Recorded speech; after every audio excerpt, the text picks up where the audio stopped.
Hi hello నమస్తే welcome to Digi loans. నేను మీ స్వీయ వర్మ. ఈరోజు మనతో పాటు ఉన్నారు కొండలరెడ్డి గారు. హాయ్ కొండలరెడ్డి గారు. Hi madam. ఎలా ఉన్నారు కొండలరెడ్డి గారు? చాలా బాగున్నాను. కొండలరెడ్డి గారు, లోన్ ప్రొవైడ్ చేయాలంటే సిబిల్ స్కోర్ ఎంత ఉండాలండి?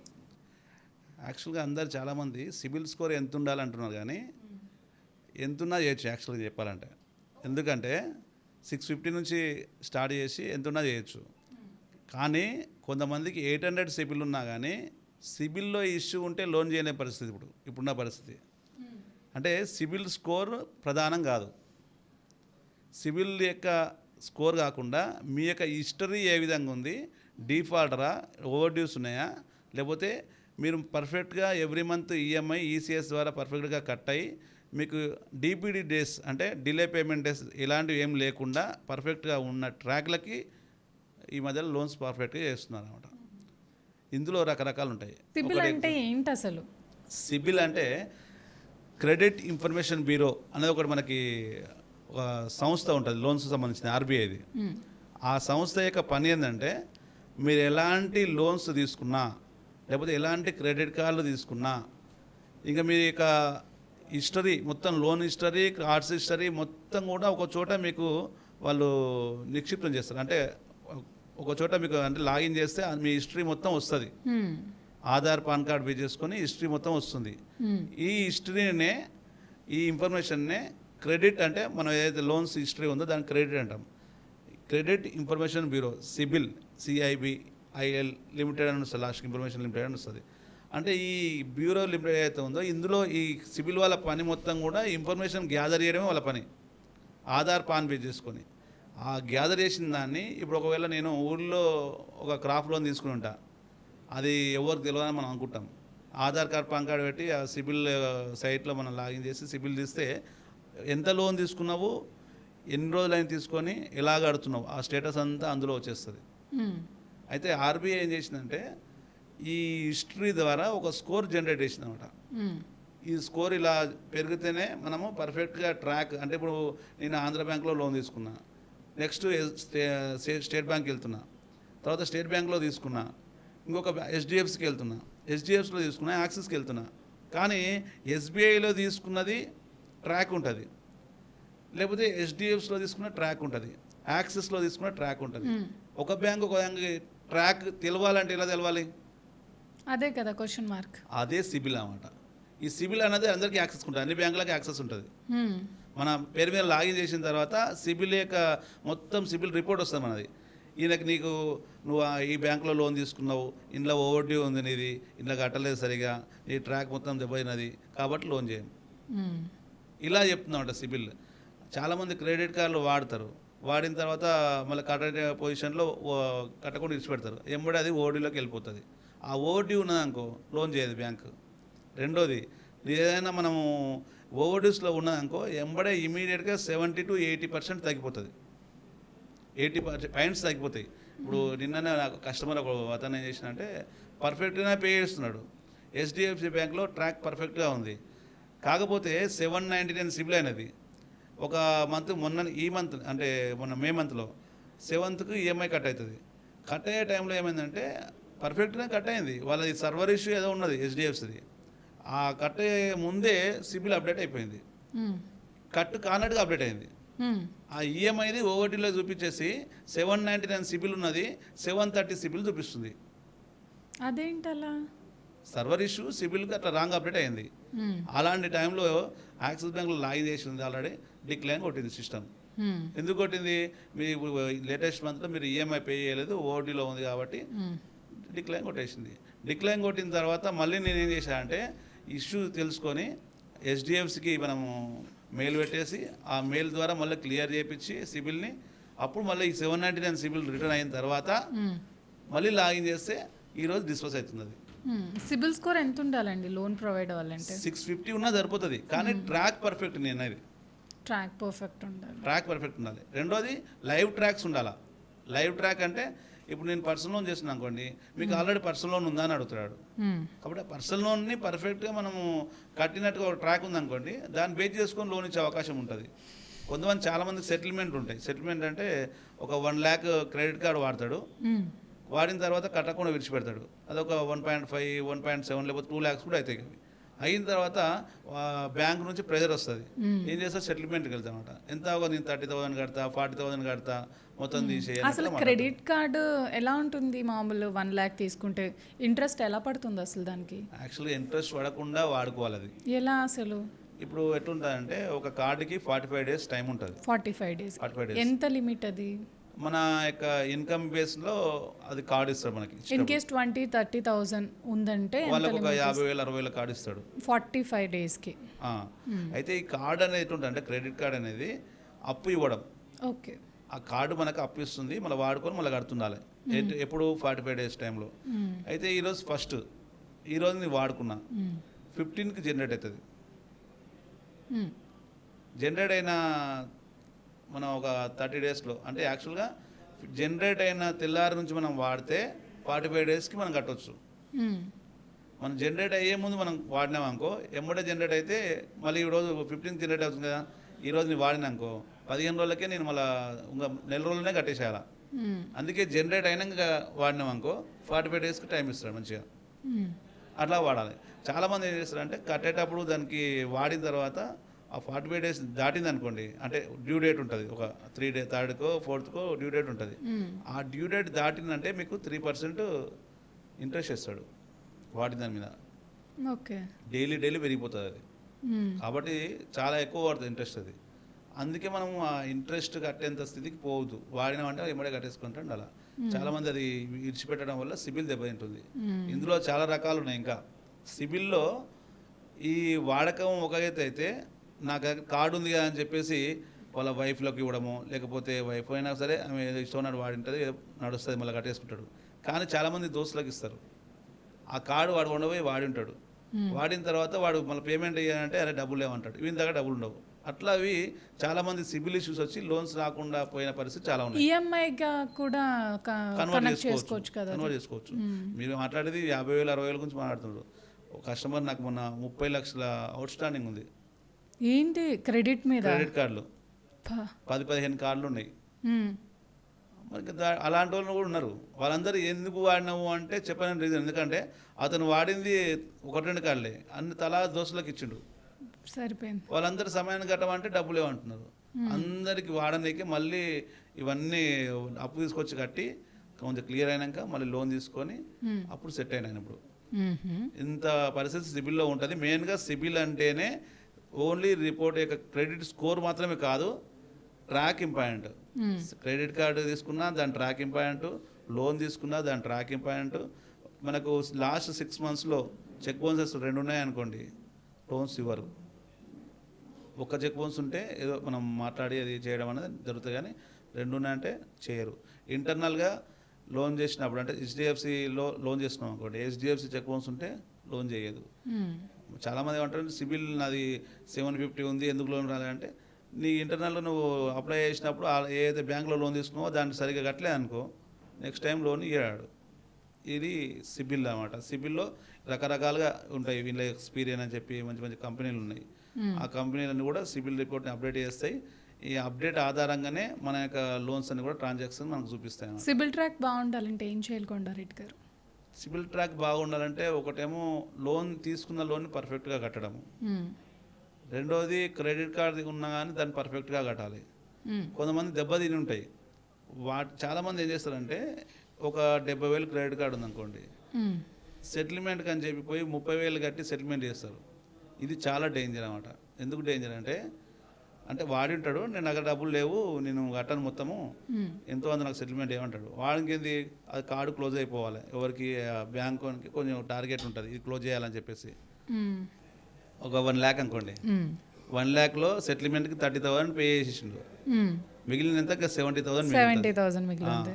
అయితే సిబిల్లో ఏమవుతుందంటే 70,000 సెటిల్మెంట్ అని చెప్పి వస్తుంది. అందులో అయ్యో సిబిల్లో వస్తుంది. సెటిల్మెంట్ అనే పదం చూస్తే బ్యాంకు లోన్ ఇవ్వట్లేదు ఇప్పుడున్న పరిస్థితిలో. ఎందుకు సెటిల్మెంట్ అయింది, ఏం కారణంగా అయింది, దానికి సంబంధించిన ఎన్ఓసి నో అబ్జెక్షన్ సర్టిఫికేట్ అంటారు, అది తీసుకురామని చెప్తాడు. ఇన్ని నడుస్తున్నామంట. అందుకే చాలామంది ఏం చేయాలంటే సెటిల్మెంట్ చేయకూడదు, ఎంత ఉంటే అంత కట్టేసి రావాలి. అలా కడితేనే సిబిల్ అనేది ఇంక్రీజ్ అవుతుంది మీకు. రెండోది ఇలాంటి ఇష్యూస్ అయిన తర్వాత గోల్డ్ లోన్ లాంటివి కొంచెం తీసుకొని ఈఎంఐ లాగా పెట్టుకుంటే సిబిల్ని ఇంక్రీజ్ చేసే అవకాశం ఉంటుంది. ఎన్ని రకాల ప్రొఫైల్స్కి మీరు లోన్స్ ప్రొవైడ్ చేస్తారండి? ఇప్పుడు ఒకటేమో ఎంప్లాయీస్ శాలరీడ్ ఉంటారు కదా, వాళ్ళది ఫస్ట్. రెండోది బిజినెస్ వాళ్ళు ఉంటారు, వాళ్ళది సెకండ్. మూడోది సెల్ఫ్ ఎంప్లాయీస్ ఉంటారు, వాళ్ళకి కొంతమందికి కొన్ని రకాల ప్రొఫైల్ మనం చేయొచ్చు. సెల్ఫ్ ఎంప్లాయీస్ అంటే వాళ్ళకు ఇయర్ ఐటీఆర్ పే చేస్తుంటారు, వాళ్ళు సొంత వృత్తులు ఏదో చేస్తుంటారు, అలాంటి వాళ్ళకు కూడా మనం చేయొచ్చు అన్నమాట. ఏమేం డాక్యుమెంట్స్ తీసుకుంటారు లోన్ ప్రొవైడ్ చేసేటప్పుడు? ఎంప్లాయీస్ అయితేనేమో వాళ్ళకి పే స్లిప్స్ ఉంటాయి, తర్వాత వాళ్ళకి ఫామ్ 16 ఉంటుంది, వాళ్ళ బ్యాంక్ స్టేట్మెంట్లో శాలరీ క్రియేట్ అవుతుంది. ఈ డాక్యుమెంట్స్ మనం తీసుకొని Aadhaar card, pan card normal ఇవి తీసుకొని మనం చేస్తాము. అదే బిజినెస్ వాళ్ళకైతేనేమో ఇన్కమ్ ప్రూఫ్స్ కూడా ఉండాలా? ఇన్కమ్ ప్రూఫ్ ఎంప్లాయీస్కి ఇదే పే స్లిప్ అనేది ఇన్కమ్ ప్రూఫ్. ఏమేమి ఉండాలి అసలు? ఎంప్లాయీస్కి మీరు ఎంప్లాయీ అనుకోండి, మీకు మంత్లీ శాలరీ పడుతుంది, మీకు పే స్లిప్ కూడా ఇస్తారు. అవును. ఏది మన యొక్క ఛానల్ తరపున ఆ పే స్లిప్లో ఉన్నటువంటి శాలరీ ఏదైతే ఉందో డిడక్షన్ పోవంగా క్రెడిట్ అవుతుంది కదా, ఆ క్రెడిట్ అనేది బ్యాంక్ స్టేట్మెంట్లో క్రెడిట్ అవుతుంది. ఆ బ్యాంక్ స్టేట్మెంట్, పే స్లిప్లు ఈ రెండింటినే ఇన్కమ్ ప్రూఫ్ అంటాం మనం. ఎక్కడనే పడుతుంది మీ శాలరీ అంటే చూపిస్తాం అన్నమాట. ఈ టైంకి ఈ డేట్లో పడుతుంది, ఇంత పడుతుంది, ఇది చూపించేసి మనము ఫామ్ 16 కూడా దానికి మీరు టీడీఎస్ కట్ చేయడం అవన్నీ ఉంటే ఫామ్ 16లో చూసుకోవచ్చు. ఇది. రెండోది బిజినెస్ అనుకోండి, వాళ్ళకి ఫర్మ్ ఉంటుంది, ఫర్మ్ రిజిస్ట్రేషన్ ఉంటుంది, తర్వాత లేబర్ లైసెన్స్ ఉంటాయి, వాళ్ళకు జిఎస్టీలు కడతారు వాళ్ళు ఎవ్రీ మంత్. ఇవన్నీ కూడా ఇన్కమ్ ప్రూఫ్ కింద తీసుకుంటాం. బ్యాంక్ స్టేట్మెంట్ ఉంటుంది 1 ఇయర్ది, ఇదంతా ఇన్కమ్ ప్రూఫ్ కింద తీసుకుంటాం అన్నమాట మనం.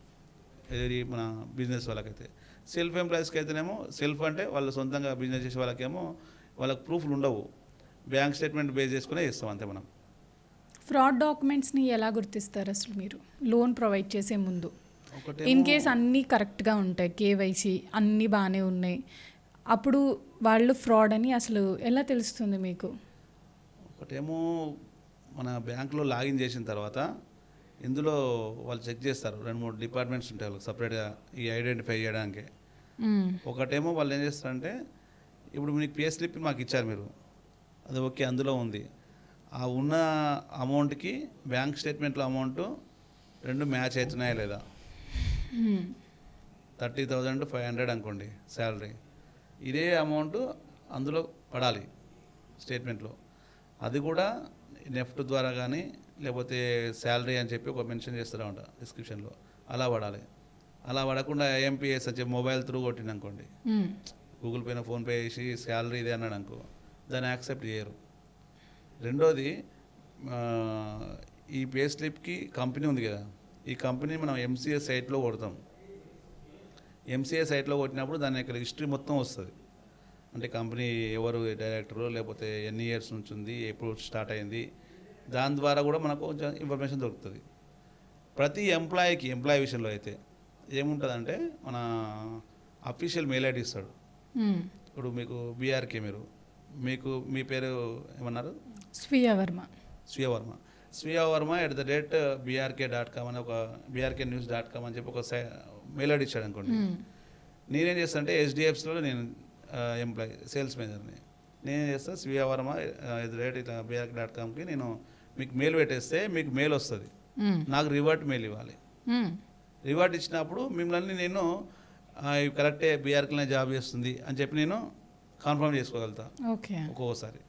రెండోసారి ఇట్లా ఇది లేదు అంటే మెయిల్ ఐడి లేదు, అప్పుడు ఏం చేస్తామంటే వెరిఫికేషన్ ఇనిషియేట్ చేస్తారు ఆఫీస్కి వెళ్ళిన తర్వాత అక్కడ ఎంప్లాయీ పనిచేస్తుందా లేదా కనుక్కుంటారన్నమాట. అక్కడ వాళ్ళు కన్ఫర్మేషన్ ఇస్తారు, ఎంప్లాయీ ఐడి అని కూడా చెక్ చేసుకుంటారన్నమాట. అక్కడ కూడా తేలలే అనుకో, ఇప్పుడు ఫేక్ అని చెప్పేసి రిజెక్ట్ కొట్టేస్తారు. అవసరమైతే ఆ ప్రొఫైల్ని హంటర్లో పెడతారు.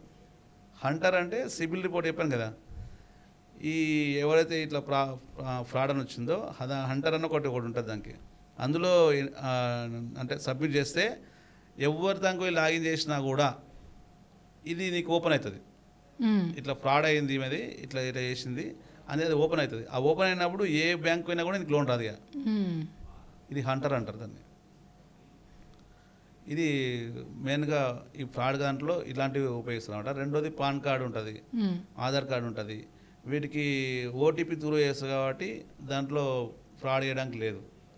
పాన్ కార్డు కూడా మీకు అందులో ఈ ఫైలింగ్ అని ఒకటి ఉంటుంది ఆప్షన్, అందులో మనం ఎంట్రీ చేసి చెక్ చేస్తే మీ డీటెయిల్స్ వస్తాయి అందులో రాలేదంటే ఇది కూడా గుర్తుపట్టేస్తారు అన్నమాట.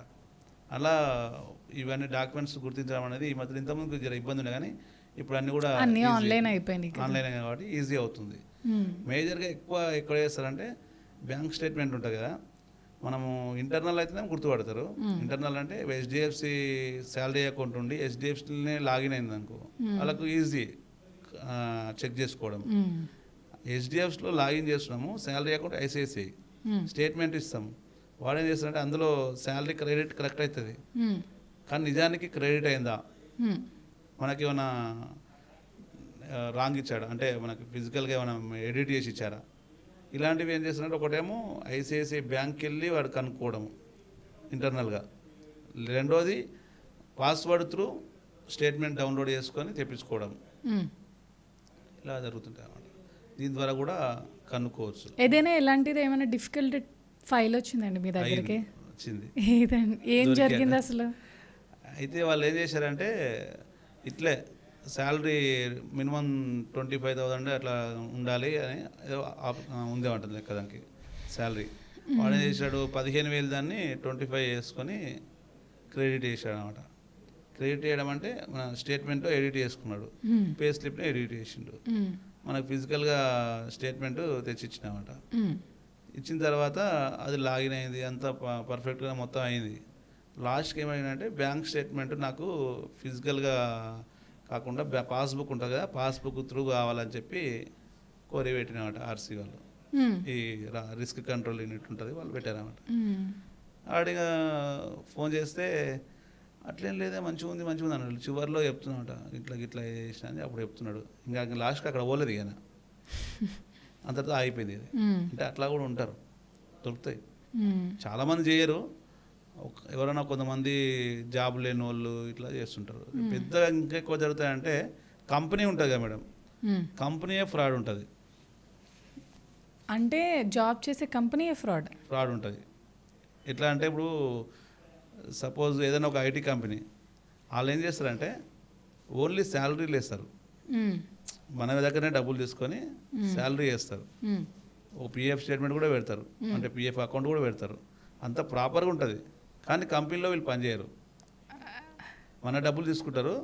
ఇప్పుడు ఒక 1 lakh వేస్తున్నామంటే ఒక 5,000 మంత్లీ వాళ్ళు తీసుకుంటారు అన్నమాట. నీ శాలరీ 95,000 క్రెడిట్ చేస్తుంటారు, పర్ఫెక్ట్గా చేస్తారు. కానీ కంపెనీ అనేది జెన్యున్ కంపెనీ కాదు. ఇలాంటివి కూడా దొరుకుతుంటాయి. ఇప్పుడు ఈ మధ్యలో నిన్న మనం ఇండస్ఇండ్ బ్యాంక్ ఒక 5 కంపెనీలు పెట్టింది, వీళ్ళు ఈ కంపెనీలో ఫ్రాడ్ అని చెప్పి. అలా కూడా జరుగుతుంటాయి ఫ్రాడ్గా. అంటే బికాస్ ఆఫ్ లోన్స్ చేస్తారు అలా అని.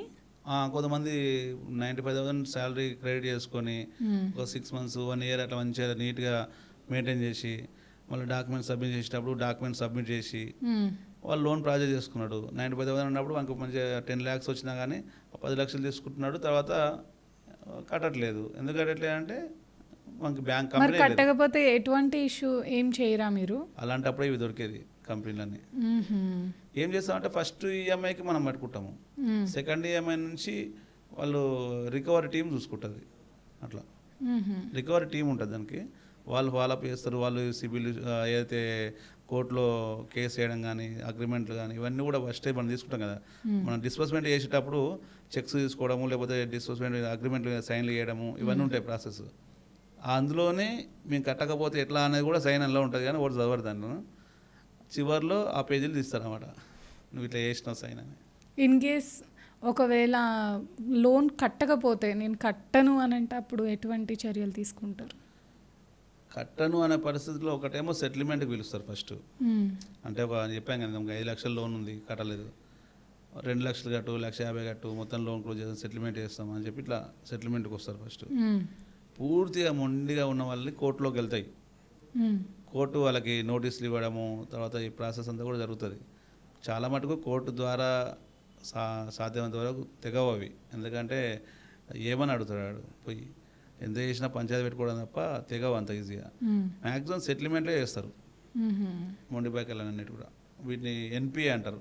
ఎన్పిఎల్ అంటే NPA, non performing asset. NPA. Non performing asset అంటే ఇప్పుడు నీకు పర్సనల్ లోన్లో ఒక ఈఎంఐ పే చేయకపోయినా కూడా ఎన్పిఏ కిందికే. అదే హోమ్ లోన్లో కానీ కార్ లోన్లో కానీ 3 ఈఎంఐస్ పే చేయకపోతే ఎన్పిఏ అంటారు.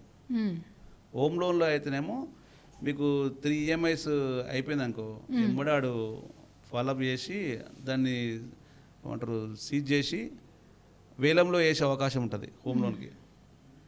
లోన్స్ 2 రకాలు ఉంటాయి, ఇది చెప్పడం మర్చిపోయా. Secure loans, unsecure loans. Okay. Secure loans అనేటివి హోమ్ లోను, కార్ లోను, ఏదైతే మనం కొలెట్రాల్గా పెట్టుకొని లోన్ చేస్తున్నామో అది సెక్యూర్ లోన్. అన్సెక్యూర్ లోన్ అంటే ఇది పర్సనల్ లోన్ ఉంది, అన్సెక్యూర్ లోన్ ఇది. ఇందులో ఓన్లీ పే స్లిప్లు ఇన్కమ్ పే చేసుకొని మనం చేస్తున్నాం అంతే. పర్సనల్ లోన్కి లోన్ ప్రొటెక్షన్ చేస్తారా? చేయొచ్చు. ఎలాంటి వాళ్ళకి చేస్తారు? ఇన్ కేస్ ఏజ్డ్ వాళ్ళకి చేస్తారా లేకపోతే మిడిల్ ఇది ఏజ్? యాక్చువల్గా ఏజ్ వాళ్ళకి పర్సనల్ లోనే ఏరులు 60 years వరకే మనం లోన్ చేసేది. కొంతమందికి 61 కూడా ఉంది, గవర్నమెంట్ పెట్టింది కాబట్టి. యాక్చువల్గా ఏజ్ బట్టి అట్లా ఉండదు, 60 దాటిందంటే మనం లోన్స్ వేయం కాబట్టి ముందే వేస్తాం. ఎంత టెన్యూర్ ఉంటే అన్ని ఇయర్స్కి మనము లోన్ ప్రొటెక్షన్ పెట్టవచ్చు. ఓకే. ఒక 10 లక్షలు లోన్ తీసుకుంటే 5 years టెన్యూర్ ఉంది అనుకోండి, ఆ 5 years ప్రొటెక్షన్ మనం పెట్టవచ్చు. ఒక 15,000 అట్లా ప్రీమియం వస్తుంది. సాలరీ క్రెడిట్ ఎంత ఉండాలి ఒక 10 lakhs లోన్ తీసుకోవాలంటే? మినిమం 50,000 మినిమం ఉండాలి. ఇంట్రెస్ట్ ఎలా పడుతుందండి అసలు లోన్కి? యాక్చువల్గా ఇంట్రెస్ట్ అనేది ఈ మధ్యలో ఒకప్పుడేమో నార్మల్ వేరే ఉండే, ఇప్పుడు ఉన్నది ఏంటంటే ఎక్కువ 10 lakhs పైన లోన్ తీసుకున్న వాళ్ళకి ఆఫర్లు వస్తున్నాయి. బిలో తీసుకున్న వాళ్ళకి మినిమం 14-15 ఇలా పడుతున్నాయి. అది ఇంకోటి ఏంటంటే కంపెనీస్ ఉంటాయి కదా, ఈ కంపెనీ యొక్క లిస్టు కేటగిరీ లిస్ట్ ఉంటుంది ఒకటి. ఆ కేటగిరీ లిస్ట్ ఆధారంగానే మనం పర్సనల్ లోన్స్ చేస్తున్నాం. ఓకే. ఇప్పుడు మీ బీఆర్కే న్యూస్ ఉంది, అది ఏ కేటగిరీ ఉందనేది అందులో చూపిస్తుంది. ప్రతి బ్యాంకులో కేటగిరీ లిస్ట్ ఉంటుంది, ఆ లిస్ట్ బేస్లో మనం చేస్తాం. అలా ఆ లిస్ట్లో ఒకవేళ లేదనుకో బ్యాంకులు చేయవు. హెచ్డిఎఫ్సి లాంటి అన్లిస్టెడ్ కంపెనీ చేయదు, యాక్సెస్ చేయదు, తర్వాత ఇంకేమున్నాయి ఐసిఐసిఐ చేయదు, హెచ్డిఎఫ్సి కూడా చేయట్లేదు. ఇప్పుడు కేటగిరీ డీలో ఉంటాయి కొన్ని, వాళ్ళకి ఏం చేస్తారంటే శాలరీ ఇంటూ 10 times ఇస్తామంటారు. ఇప్పుడు ఒక 1 lakh శాలరీ ఉంటే అప్పుడు 10 times అంటే 10 lakhs ఇస్తారు, మ్యాక్సిమం 10 lakhs ఇంక అంతే. అదే ఒకవేళ లిస్టింగ్ క్యాటే ఉంది, సూపర్ క్యాటే ఉంది ఇట్లా కంపెనీ, వాళ్ళకు మల్టీప్లేయర్ అంటే ఇన్ని 2 రకాలు ఉంటాయి మళ్ళీ లోన్స్లో. మల్టీప్లేయర్ ఒకటి ఉంటుంది, ఫైర్ ఒకటి ఉంటుంది. మల్టీప్లేయర్ అంటే ఈ ఒక 1 lakh శాలరీ ఉంది, నీకు నేను 10 times ఇస్తా అనేది ఎట్లయితే చెప్తున్నామో ఈ కంపెనీకి మనం ఇన్ని టైమ్స్ ఇవ్వచ్చు, 26 times, మ్యాక్సిమం 30 times ఇస్తుంది హెచ్డిఎఫ్సి. 30 times అంటే ఒక 1 lakhకి 30 lakhs ఇవ్వచ్చు లోన్. అదే బ్యాంక్ మళ్ళీ ఏం చేస్తుంది అంటే 70% వరకు ఫైర్ అంటుంది. ఫైర్ అంటే వేరు. మళ్ళీ మీకు ఇప్పుడు చాలామంది ఏమనుకుంటామంటే నాకు 1 lakh శాలరీ ఉంది, ఆల్రెడీ 80,000 ఈఎంఐలు ఉన్నాయి, నాకు లోన్ కావాలని వస్తాడు. చేస్తామా? చేయలేము. ఎందుకు చేయదంటే బ్యాంకు ఒక 70% వరకే నేను చేయగలుగుతా శాలరీలో, మిగతా 30% నీ యొక్క జీవనానికి వాడుకోవాలి అని చెప్పి పక్కకి పెడతా ఉంటుంది. అంటే 1 lakhలో 70,000 మాత్రమే ఈఎంఐ ఉండొచ్చు, 30,000 నీ పర్సనల్గా వాడుకోమని చెప్తాను అనమాట. కొన్ని బ్యాంకులు ఏం చేస్తాయి, ఎక్సెస్ ఇస్తుంది, అంటే ఫైర్ని 80% వరకు కూడా చేస్తాము. ఎప్పుడు ఇలాంటి పరిస్థితుల్లో ఓన్ హౌస్ ఉన్నప్పుడు, లేకపోతే మీ స్కోర్ మంచిగా ఉన్నప్పుడు, ఇలాంటి సిచ్యువేషన్లో 80% వరకు కూడా కొన్ని చేస్తాయి. అలాంటి సమయంలో ఈ ఫైర్ అనేది మారుతామన్నమాట. ఫైర్ అనేది ఎప్పుడు కూడా శాలరీ బేస్ చేసుకుని ఉంటుంది. యాక్సిస్ బ్యాంక్ ఫైర్ బేస్ చేస్తుంది లోన్స్, హెచ్డిఎఫ్సి మల్టీప్లైర్ బేస్ చేస్తుంది. ఏది తక్కువ వస్తుంది తక్కువ అది చేస్తుంది హెచ్డిఎఫ్సి. ఇదేమో వీళ్ళకి అట్లా లెక్కలేదు, మీకు శాలరీ బట్టి ఫైర్లో అంటే మీకు 50,000 శాలరీ ఉంటే 70%లో నుంచి అందులో ఎంతవరకు మీకు లోన్ సెట్ అవుతుందో అంతవరకు మీకు లోన్ ఇస్తుంది. అలా ఉంటుంది అన్నమాట. ఈ ఫైర్, మల్టీప్లేయర్, ఈ డాక్యుమెంటేషను, తర్వాత కేటగిరైజేషను, ఇవన్నీ కూడా అర్థమైతే లోన్స్ అర్థమవుతాయి. ఇవాళ లోన్స్ అన్నీ అర్థమైన తర్వాత సిబిల్ రిపోర్ట్ను స్టడీ చేయడం కూడా రావాలా. సిబిల్ రిపోర్ట్ ఎట్లా అంటే ఇందులో ఏ లోన్ ఉంది, ఎక్కడ ఏమైంది, ఎక్కడ డిబిటీస్ ఉన్నాయి, ఇక్కడ ఓటీస్ ఉన్నాయి, ఎందుకు ఈమెకు లోన్ రావట్లేదు, ఇదంతా స్టడీ చేయడం అనేది మీరు అన్నట్టుగా ఇంత ఫస్ట్లో క్వశ్చన్ అడిగాను నన్ను, ఏది మిగతా కొత్త వాళ్ళు కూడా ఎవరైనా వచ్చిన వాళ్ళు ఎవరైనా చేయొచ్చా? అవును, చేయొచ్చు. ఎప్పుడు చేయొచ్చు అంటే ఇప్పుడు నేను చెప్పాను కదా, ఒకటి డాక్యుమెంటేషన్ అర్థం కావాలి, 2 సిబిల్ అర్థం కావాలి, 3 ఈ కంపెనీస్ కేటగిరీ లిస్టులు ఇవన్నీ అర్థం కావాలి, 4ది ఈ ఫైర్ ఏంది, మల్టీప్లయర్ ఏంది, ఏ బ్యాంక్ ఎట్లా ఇస్తుంది, రేట్ ఆఫ్ ఇంట్రెస్ట్ ఎట్లా ఇస్తుంది, ఇవన్నీ అర్థం కావాలి. ఇవన్నీ అర్థమైన తర్వాత వాళ్ళకి అప్రూవల్ అయితే డిస్బర్స్మెంట్ ప్రాసెస్ ఎలా ఉంటుంది అనేది కూడా అర్థం కావాలి. డిస్బర్స్మెంట్ అంతా కూడా ఇప్పుడు ఆన్లైనే, మొత్తం ఆన్లైన్లో క్రియేట్ అవుతుంది. ఒకప్పుడు మేము డిస్బర్స్మెంట్ చేస్తే ఈసీఎస్ అనేది ఫిజికల్గా ఇచ్చేవాళ్ళం. ఇప్పుడు అది కూడా లేదు. ఇప్పుడు ఆన్లైన్లో మీకు ఈసీఎస్ లింక్ వస్తుంది, నెట్ బ్యాంకింగ్ ఓపెన్ చేసి లేకపోతే డెబిట్ కార్డ్ త్రూ మనము డైరెక్ట్గా మన లోన్ అకౌంట్ నెంబర్కి యాడ్ చేస్తున్నాం అకౌంట్ని. అప్పుడు మంత్లీ డైరెక్ట్గా ఈఎంఐ నీకు ఒక రోజు ముందే కట్ అయిపోతుంది. అంటే ఒక రోజు ముందే ఈసీఎస్ వెళ్ళిపోతుంది, తెల్లారి మీకు అకౌంట్లోంచి కట్ అయిపోతుంది. ఈ ప్రాసెస్ అంతా కూడా అర్థమైతే లోన్స్ చేయడం అనేది ఎవరికైనా ఈజీయే. కొంచెం వాళ్ళు చాలామందికి ఫైర్ మల్టీప్లేయర్ ఈ లెక్కలు అర్థం కావు. ఇందులో ఇంకా ఏముంటాయి, ఆబ్లిగేషన్స్ అనే ఒక వర్డ్ ఉంటుంది. ఆబ్లిగేషన్స్ అంటే ఇప్పుడు నువ్వు నా దగ్గర లోన్కి వచ్చినావు, నేను చేయాల్సిన స్టడీ ఇప్పటిదాకా అన్నీ ఒకే ఎత్తు, ఆబ్లిగేషన్స్ పెద్దది. నీకు ఏమేమి లోన్స్ ఉన్నాయి, ఎన్ని కార్డ్స్ ఉన్నాయి, ఎన్ని గోల్డ్ లోన్స్ సంబంధించిన గోల్డ్ లోన్స్ ఉన్నాయి, లేకపోతే ల్యాబ్లు ఏమైనా ఉన్నాయా, ఇట్లాంటివన్నీ తీసుకోవాలన్నమాట డీటెయిల్స్. తీసుకున్న తర్వాత అప్పుడు ఈ లెక్కలకి ఏదైతే మన శాలరీ ఎంత, ఈయన పోతున్నది ఎంత, మనం ఏం చేస్తే లోన్ వస్తుంది అని అప్పుడు ఒక అంచనాకు రావాలి. అంచనాకు వచ్చిన తర్వాత ఈ ఏదైతే మనం చేస్తున్నామో అప్పుడు మనం ఏం చేస్తామంటే చాలా మటుకు అన్నిటిని కలిపి ఒక లోన్ చేసే అవకాశం చూస్తామన్నమాట. కార్డ్స్ కానీ లేకపోతే పర్సనల్ లోన్స్ కానీ, ఈ లోన్స్ అన్నిటి కూడా మేము ఒకదాన్ని కలిపేసి ఒకటే లోన్ కింద చేసినప్పుడు ఎలిజిబిలిటీ వచ్చే అవకాశం ఉంటుంది. ఇది మేజర్ లాస్ట్లో చివరిలో వేసిపోయినామాట మేము. అందుకొరకు అప్పుడు ఎలిజిబిలిటీ వస్తుంది చివరిగా. ఎన్ని డేస్లో పడుతుంది అమౌంట్ ఆఫ్టర్ కంప్లీటెడ్ ప్రాసెస్? ఈ మధ్యలో కొన్ని ఆన్లైన్లో వచ్చినాయి, అవి తొందరగా అవుతున్నాయి. కొన్ని ఫిజికల్గా ఉన్నాయి, అవి కొంచెం లేట్ అవుతున్నాయి. మినిమం 1 వీక్లో అయితే అయిపోతున్నాయి. 1 వీక్ యాక్చువల్గా ఐడిఎఫ్స్ లాంటివి 1 డే 2 డేస్లో అయిపోతున్నాయి. అంటే ఇంతకుముందు అక్కడ లేకుండా కానీ లాగిన్ చేసినప్పుడే తెలిసిపోతుంది, అక్కడే సిబిల్ జనరేట్ అవుతుంది, అక్కడనే మనకి ఎంత వస్తుందని తెలిసిపోతుంది అన్నమాట. ఇప్పుడు హెచ్డిఎఫ్స్ కూడా తొందరనే అవుతున్నాయి. కాకపోతే ఎప్పుడైతే వెరిఫికేషన్కి వెళ్తాయో లేట్ అవుతాయి. అంటే ఇందులో కూడా 2 ఉంటాయి మళ్ళీ, with verification, without verification. With verification అంటేనేమో ఇంటి దగ్గర వెరిఫికేషన్ చేయడము, అడ్రస్ వెరిఫికేషన్. లేకపోతే ఇది ఒకవేళ అడ్రస్ లేకుండానే వితౌట్ ఎఫ్ఐఆర్ వస్తుంది సిస్టంలో, అలాంటి వెరిఫికేషన్ లేకుండా డైరెక్ట్ అయిపోతుంది అన్నమాట. ఇది 2 రకాలు ఉంటాయి. మళ్ళీ మెయిన్గా అడ్రస్ ప్రూఫ్ లేకున్నా కూడా చేసే బ్యాంకులు కొన్ని ఉన్నాయి, అడ్రస్ ప్రూఫ్ కంపల్సరీ అనే బ్యాంకులు కొన్ని ఉన్నాయి. మళ్ళీ ఇప్పుడు హెచ్డిఎఫ్సి, ఐసిఐసిఐ అడ్రస్ ప్రూఫ్ లేకున్నా చేస్తాయి. ప్రజెంట్ అడ్రస్ మెన్షన్ చేస్తారు కానీ వెరిఫికేషన్ ప్రజెంట్ అడ్రస్కి వెళ్తారు, పర్మనెంట్ అడ్రస్ కూడా ఉంటుంది దాంతోపాటుగా. అదే యాక్సిస్ బ్యాంక్ ఉందనుకోండి, ప్రజెంట్ అడ్రస్కి ప్రూఫ్ కంపల్సరీ ఉండాలి. కొన్ని బ్యాంక్స్ ఉన్నాయి, వాళ్ళకి కంపల్సరీ ప్రూఫ్ ఉండాలి. ప్రజెంట్ ఏ అడ్రస్లో ఉన్నావో అడ్రస్కి ప్రూఫ్ ఉంటేనే చేస్తారు, లేకపోతే చేయరు. ఇలాంటివి కూడా ఉన్నాయన్నమాట. ఇది లోన్స్ అనేది చెప్పుకోవడానికి చిన్నది, ఒకదాని ఇంకా ఒకటి డిపెండ్ అయిన ప్రాసెస్ అన్నమాట. అంటే మనకి ఇవన్నీ ఓవర్ అడిగినా కూడా ఇంత పెద్దగా చెప్పరు తెలియను, ఒకదాని మీద కూడా డిపెండ్ అయి ఉంటుంది కంపల్సరీ. అడ్రస్తో స్టార్ట్ చేసి డాక్యుమెంటేషన్తో పెట్టుకొని చివరికి సిబిల్తో లింకప్ అయ్యి అలా తిరిగి లాస్ట్కు వెనక అప్రూవల్ వస్తుంది అన్నమాట. అప్రూవల్ వచ్చినాక డిస్బర్స్మెంట్ ప్రాసెస్ ఈజీ ఉంటుంది. ఇవన్నీ కాకుండా లోన్ నాకు ఇది వస్తుంది, నాకు ఇది చేయి అంటే అట్లా ఉండదు. ఇలా లోన్ అంటే అంత ఈజీ అనుకుంటారు, అంత ఈజీ ఉండదు. లాగిన్ చేసే వాళ్ళకి తెలుస్తుంది, చేసిన తర్వాత ప్రాసెస్ చేసే వాళ్ళకి తెలుస్తుంది. ప్రతి ఒక్కరికి అర్థమై ఉంటుంది అసలు లోన్ ప్రాసెస్ ఎలా ఉంటుంది ఏంటి అనేది ఇంటర్వ్యూతో అని నేను అనుకుంటున్నాను. Thank you so much Kondareddy గారు, మీ వాల్యుబుల్ ఇన్ఫర్మేషన్ని మాతో షేర్ చేసుకున్నందుకు.